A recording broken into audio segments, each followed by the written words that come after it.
This is a real story. So I almost lost a client back then just because of payment issues or setting up our payment platforms para mabayaran nila ako.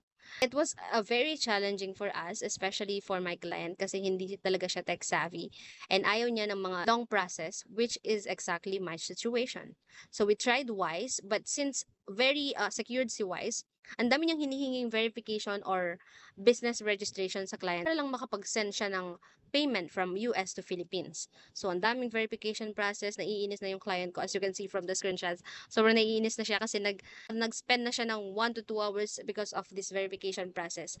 And since super busy niya, naging challenging talaga siya for us pag setup pa lang ng account. So, muntik na siyang mag-back out sa project. So, buti na lang tinry namin si High Globe back then. Because with creating my account with High Globe, I can have my own US-based account. So, sa payment process, para lang siyang magbabank transfer from one bank to another.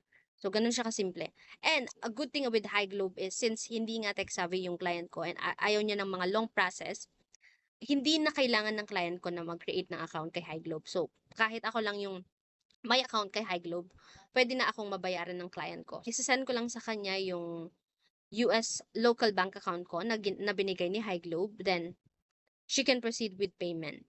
With High Globe, sobrang naging simple lahat and mas convenient na siya sa client ko. Have a client na hindi tech savvy and ayaw nila sa mga long process, High Globe is the right payment platform for you.